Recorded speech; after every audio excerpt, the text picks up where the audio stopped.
The podcast opens with a reflection on a bold claim by the Dalai Lama that teaching meditation to every 8-year-old worldwide could eliminate violence within one generation. Henry Shukman agrees with this, emphasizing how the practice fosters an internal stillness that awakens awareness of self and surroundings, naturally cultivating calm, presence, and peace. This inner peace, he argues, can ripple outward, influencing broader societal interactions by reducing reactive aggression and fear that fuel conflict. The discussion further touches on meditation, not merely as a tool for personal mental health, but as a medium to embody kindness and compassion. The host shares how his work, though framed around health and wellness, fundamentally aims to nurture these essential human qualities. Henry builds on this, noting that caring and sharing, expressions of love and justice, are foundational to human nature, deeply embedded from our evolutionary past. Despite our occasional lapses into violence or fear, these compassionate impulses remain our true inheritance, something meditation helps us reconnect with at a profound level. A central theme in the podcast is the nature of meditation as a shift from habitual doing towards simply being. Henry underscores that while many begin meditating to obtain specific outcomes, be it reduced anxiety, improved focus, or better health, the true essence is more radical. It involves a surrender to what is already present in us, a letting go of the constant striving and craving that drives so much human suffering. The conversation reveals that meditation is fundamentally simple, requiring only a few minutes of stillness and awareness daily. This minimalistic approach counters the common objection that meditation demands large time commitments incompatible with busy lives. Henry invites even skeptical listeners to commit to just 5 minutes a day, framing it not as another task but as an act of self-kindness, offering undecorated presence to oneself. This subtle reorientation, valuing being over doing, is foundational for meditation's deeper benefits to unfold. Henry shares openly about his own early struggles with a severe skin condition, chronic eczema, which severely affected his comfort and mental health throughout childhood and young adulthood. He describes how traditional treatments often addressed symptoms downstream without tackling underlying stress and nervous system hyperarousal, which he came to see as pivotal contributors. Meditation offered Henry a way to intervene high upstream by calming his nervous system through deliberate stillness and awareness. Initially the last thing he wanted to do, being very restless and uncomfortable, he gradually acquired the ability to be present with sensation, including suffering sensations, without reactive judgment. This quality of patient self-compassion and calm helped reduce his eczema's severity over time and eased his anxiety, illustrating meditation's therapeutic potential beyond conventional medical approaches. A large portion of the conversation is devoted to illuminating mindfulness as the first of 4 key meditation dimensions Henry outlines in his work. Mindfulness is described as the capability to notice ongoing thoughts, feelings, bodily sensations, and external stimuli with clarity and calm. This initial step arms practitioners with a critical skill, recognizing inner experiences as they arise instead of being swept away by them. Henry emphasizes how mindfulness has documented physiological benefits, particularly its ability to shift the nervous system out of chronic fight-or-flight stress into parasympathetic rest and digest mode. This not only reduces anxiety and enhances sleep, but also restores balance to bodily systems like digestion and immune function. Mindfulness, therefore, provides a foundational shift that supports mental, emotional, and physical well-being.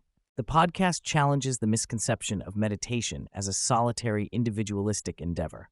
Henry elucidates that the second in on the path is support, recognizing and nurturing our connection to others. He stresses that meditation flourishes in community, whether through classes, guided apps, or simply sharing the practice with a friend. Feeling less isolated sustains motivation and helps participants normalize challenges in their practice. Beyond the social dimension, Henry highlights how connection extends to a broader ecological and ancestral sense of support. We're not self-contained entities, but fundamentally interconnected with the earth, the air, and generations past. Acknowledging this embeddedness can foster humility, gratitude, and a sense of belonging, qualities that enrich meditation practice and life in general. This dual aspect of support, within community and with nature, counterbalances the Western cultural tendency toward isolation and self-reliance.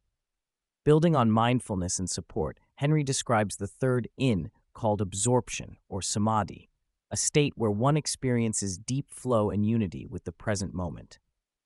Unlike the busyness characterizing much of modern life, this flow is characterized by effortless attention, a blurring of subjective self-other boundaries, and total immersion without strain. While flow states are often associated with active pursuits like sports or music, Henry points out that meditation can produce similar states inwardly, where one is fully present but not actively doing anything. This non-deliberate, self-sufficient fulfillment offers a taste of profound happiness independent of external conditions. Notably, the experience underscores the realization we never knew we needed so little to be happy, inviting a radical recalibration of desires and attachments towards simplicity. Throughout the podcast, Henry consistently conveys a vision of happiness as original and intrinsic, not something to be chased externally but rediscovered within. This original love, as described in his book, asserts that well-being and kindness are our natural states, often obscured by conditioning and unprocessed pain. He illustrates how meditation reveals this intrinsic happiness by offering moments of unconditional well-being, even amid life's difficulties. Happiness, in this sense, is not the absence of challenges, but an abiding sense of peace and okayness that persists regardless. This perspective challenges mainstream notions that happiness results solely from external success, inviting listeners to reconsider what it means to live well. The most profound and challenging theme is the fourth in, awakening, a non-dual realization of oneness with all existence that transcends the individual self. Henry recounts a pivotal experience on a solitary beach as a young backpacker, during which his usual sense of separateness dissolved into a boundless feeling of belonging to everything. This experience shattered the conventional I narrative and revealed a deeper, timeless essence. He stresses that awakening can appear spontaneously or be facilitated by meditation, but it cannot be forced or willed into existence. This realization radically alters one's relationship to life, dissolving fears, including of death, and revealing interconnectedness rather than isolation. While difficult to describe fully due to its ineffable quality, the awakening underpins many spiritual traditions and offers a powerful antidote to existential distress. Despite the beauty of awakening moments, Henry candidly shares how integration is crucial and often difficult.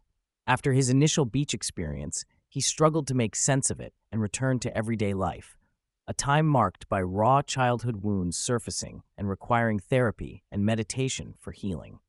This highlights a vital aspect of Shul experience.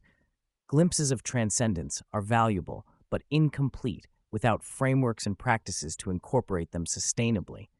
Meditation serves as such a framework, allowing practitioners gradually to embody insight over time, balancing awakening's expansiveness with practical life demands and psychological care.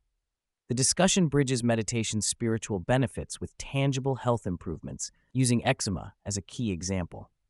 Henry and the host examine how meditation modulates the nervous system, reducing chronic stress states that exacerbate inflammatory and autoimmune conditions. Such regulation supports not just mental health but physiological resilience, improved sleep, and vitality, offering an integrative approach that complements conventional medicine. Importantly, meditation is positioned as upstream, addressing root causes rather than merely suppressing symptoms with medication, highlighting its role in holistic health. Aware of common obstacles, Henry offers pragmatic advice for cultivating a meditation habit, emphasizing that consistency and accessibility trump duration. He advocates starting with 5 minutes daily, ideally linked to existing routines like waking, showering, or preparing coffee, thereby embedding meditation into ordinary life. Trusting the process rather than fixating on outcomes is essential. Henry acknowledges early struggles with restlessness and resistance, but encourages persistence, noting that every moment spent with intention, even distracted or unsuccessful ones, is beneficial. Support, whether through apps, teachers, or peer groups, is recommended to sustain engagement and deepen practice.